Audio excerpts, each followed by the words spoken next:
Thank you so much. And now, Ray, we give it to you and welcome everyone who's a little late. We had some technical problems. Thank you for sticking with us.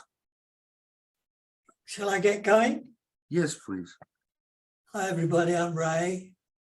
Happy New Year, first of all. I haven't got my own image on the screen, but I don't know why that is, but it's not a very pretty image to look at, to be perfectly honest. Happy New Year. I'm an alcoholic who's chosen a life of sobriety. It's nice to be here, my favourite meeting. I'm always aware when I give a share, which I do quite often in the UK, of my sponsor's little voice that always says, if you are the one that does all the talking, you only learn what you already know. And also my daughter who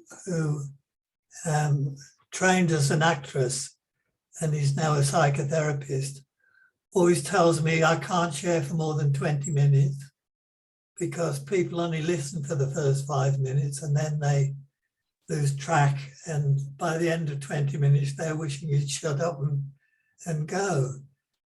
I'm not one actually for regurgitating the past. I love that word, regurgitating. In a way, I prefer to look forward rather than back. And that is a gift of these meetings, because in the UK, there's a lot of people talking about their drinking as they're supposed to, I suppose. But I'm sort of past that stage. And I always like to talk about the gifts of sobriety rather than the damaging effects of sobriety. I presume that's because I'm quite long in AA. I thought I would tell you, give me a child till the age of 7 and I'll give you the man or woman. And I thought I'd tell you about my childhood because it has a great effect on my life, has had. I was born in Birmingham at the end of the Second World War, after the Second World War. Hitler had demolished Britain's manufacturing industry, blown up all the factories and things. And after the war, we were beginning to rebuild them. And I lived on a small estate with men whose job was to shovel coal into furnaces and pour out the molten metal into molds, to make things from. And it was a very small community. And the centre of this community was the bar, the public house. That's where everybody met. The men used to come home from work and drink, and weekends they'd drink, and it was actually a lovely community. We never saw a policeman. People sorted out their own problems, and I had a loving, kind set of parents. Very poor, but we worked as a community. I always remember we never locked doors, never locked the door. And there was rationing taking place. I don't know if you did that in America, but you come home from somewhere and there'd be a little note on the dining table that said, Mrs. Smith from next door had popped in to borrow some sugar or to pinch an egg for Arthur's supper, And so it was just a lovely childhood, really. And I went to school and I went to college and eventually got into a school of architecture in Oxford. Now, the other factor that's played a lot on my life was that it was a very class-ridden society within the working class. I don't know if for any other class, I was working class. And my parents were horrified that I should contemplate going to university, or going to school of architecture.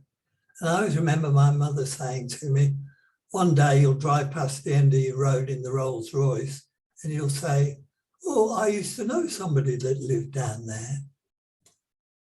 But it was at university that I learned to drink, really. I should mention here that I come from a family of alcoholics on my mother's side. My dad was a gambler, he was addicted. My mother never drank, but members of her family were alcoholics, undoubtedly. But drinking at university, I had to drink in the evenings. I couldn't drink at lunchtime. If I had a drink at lunchtime, I'd feel absolutely awful in the afternoon. I'd feel horrible.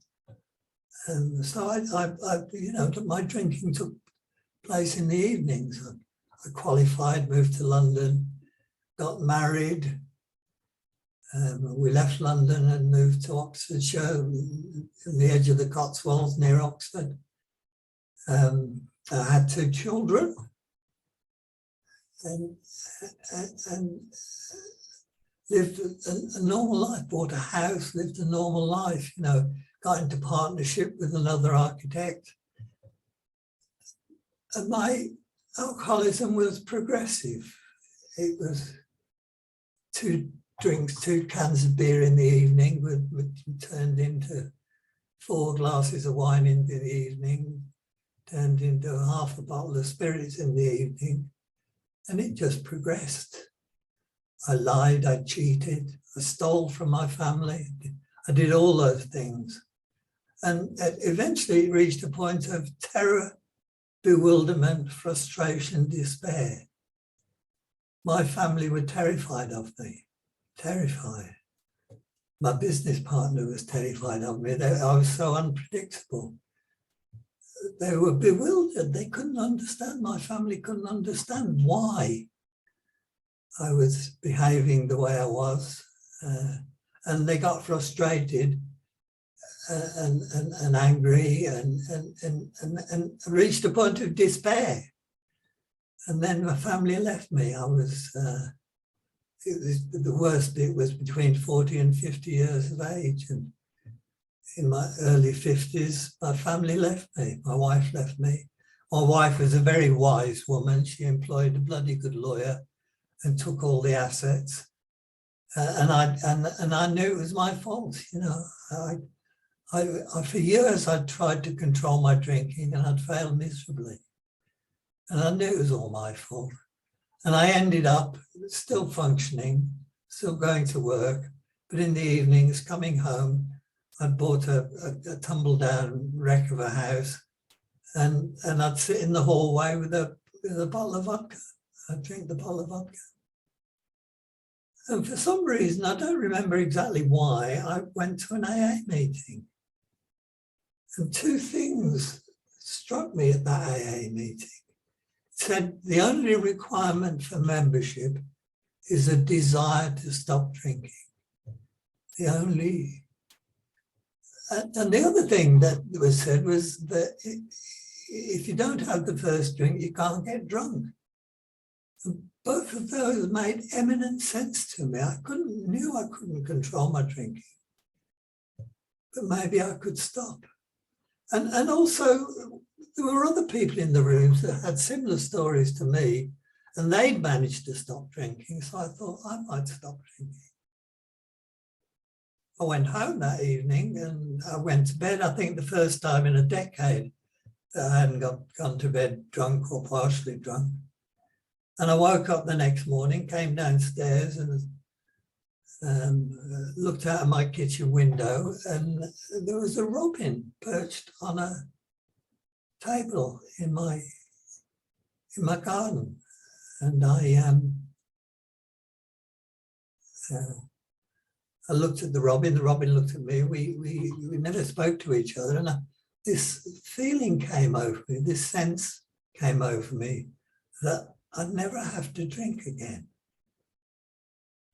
I'd never have to drink again. Later on, I will tell you, I met an Aborigine in the outback in Australia. And the Aborigine told me that the Aborigines had been around for 60,000 years. And they believe that when people die, there is another world in the sky. They live in the sky in another world. And it is the ancestors, the Aborigines, that look after you and care for you. They don't believe in God. They believe it's the ancestors that care for you. And they said,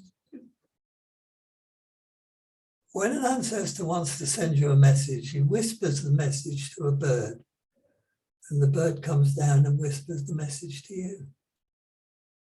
And I haven't had a drink since that moment. I don't know why. I went to AA. Somebody told me that if I wanted to remain sober, it was essential I was regularly in the company of other alcoholics. And the only place I knew where I could be regularly in the company of other alcoholics was at an AA meeting. So I went. I didn't get involved too much in the steps, although I had the odd sponsor or two. But the first year of my sobriety was chaotic. My wife died of cancer, an aggressive cancer, and my business partner was taken into hospital with throat cancer. And I was able to begin to make amends to people, to my family, and also to his family. I managed to earn enough money to keep both families going. And really all I did was work like crazy over those first 3 years. And eventually my business partner came back and I went to Australia. A friend had invited me over and I went to Australia. And she lived in the outback in Australia. She was a hairdresser in the mining community. And I went to a meeting. It was in the next village, about 50k away. And when I got there, it was in a rusty tin shed. This meeting on top of a hill, red dust blowing everywhere. And I went into this room, and it was set out like an AA meeting with all the benches in a semicircle. And there was an Aborigine. It was an Aborigine village, and it was an Aborigine who was in the chair. And nobody else turned up. It was just me and him. And he said that he opened the meeting every Tuesday night for people that needed it. And generally nobody came. He had a meeting on his own. Anyway, he was an amazing man. He was just, he was an orphan, an Aborigine orphan who'd been brought up by the auspices of a Catholic monastery. He was incredibly intelligent, and he asked me where I got to in the steps, and I said I was struggling with the first 3 steps. And I told him exactly what I thought. I gave him a lecture. I'm a semi-academic. I know these things. I'd read the books, so I gave him a lecture. And at the end of it, he sat quietly there and he said to me, there are illiterate Aborigines that understand the 12 steps far better than you do. What happened at your first meeting? And I said, well, my life was in chaos, and I suddenly realized that I must be an alcoholic. And then he said, and I said, well, I began to get some hope. I began to think that I could stop drinking. And he said then, and I said, well, I started to go to AA. I went regularly to AA. And he said, you did the first 3 steps at your first meeting. Get on with the program, rest of the program. At the end of the 12 steps of AA, you'll be at a point, at the beginning of a journey of self-knowledge. And that's what's happened to me. I did step 4 on a train. I did it as a bubble diagram. I think you call them mind something now, but just drew a circle and put Ray in it, drew a line and put another circle and put resentment, and then another line that said wife and business partner, and so on and so on. And I ended up with a clear picture that made so much sense to me. I'm dyslexic, and that image, you know, pictures mean more to me than words. And I eventually got home and got a sponsor. She was a Norwegian lady who was an alcoholic and a psychotherapist, and she read me like a book, this psychotherapist. I'm not very good with suggestions and instructions. And I met her in the coffee bar once a week, and I said to her, how do you want me to do the steps? And she said, you're a grown-up, intelligent person, work it out for yourself. You're a grown-up, intelligent person, work it out for yourself. It was a challenge. She didn't try and instruct me or suggest to me. She presented me with the challenge. And what I think I did, first of all, was to find out why I thought the individual steps would be meaningful to me. You know, why they would be of help to me. So I sort of did those in that way. She was wonderful, this lady. I'm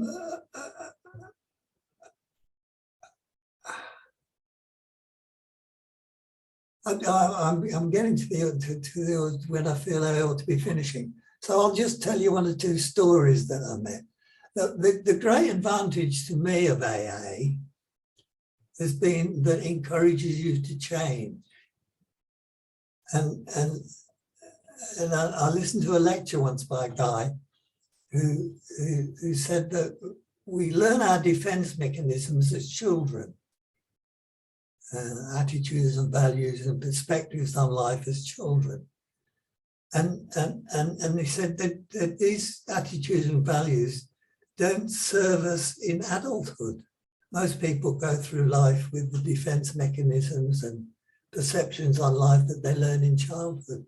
And these perceptions don't serve us well in adulthood. And we need to change, and AA encourages us to do that.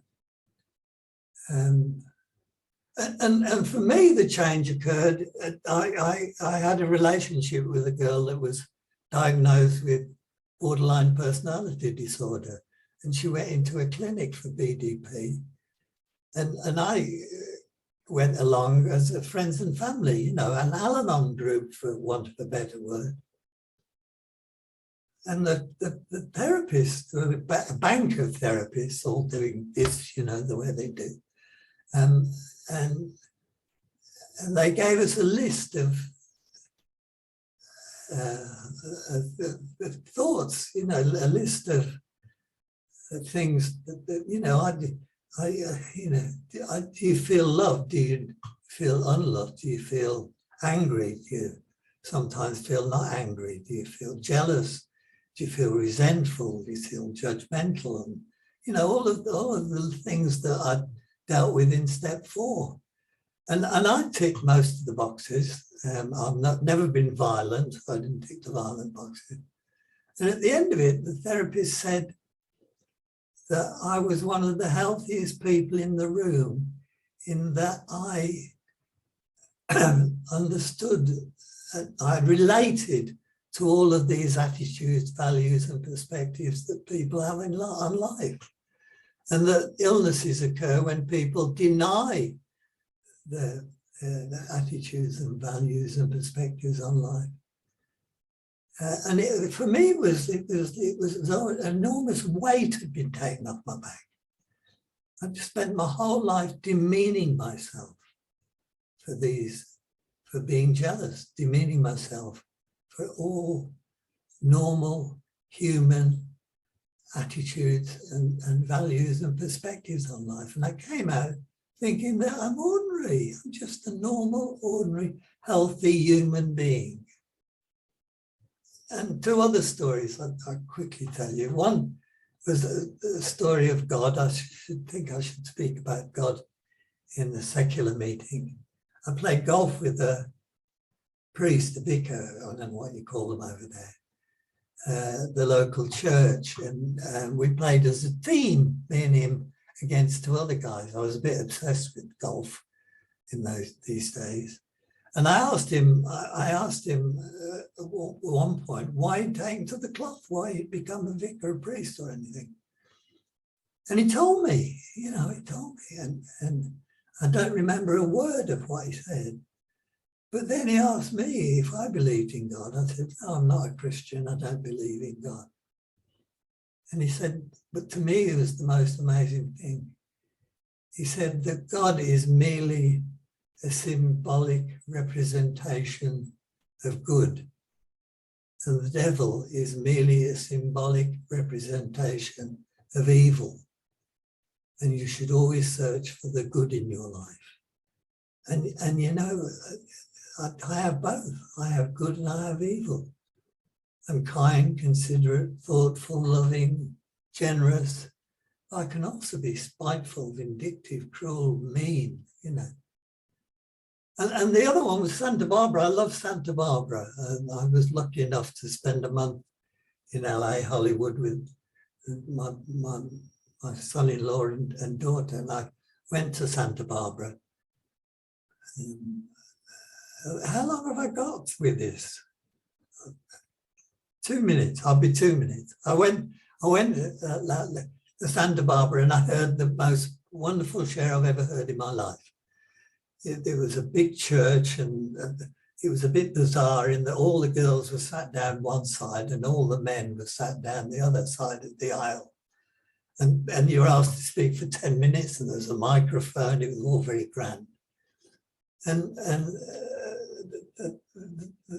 the guy asked a lady called Margaret to come out and share.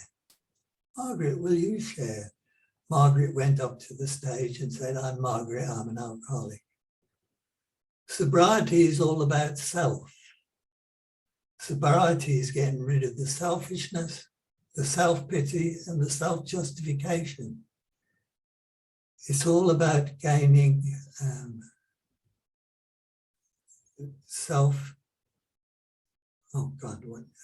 it's all about gaining self-respect, for it is through self-respect that you maintain your sobriety. And then she said, thank you, and sat down. So I'll say thank you and sit down. Thank you. Thank you so much, Ray. I appreciate hearing your story, and I okay. So and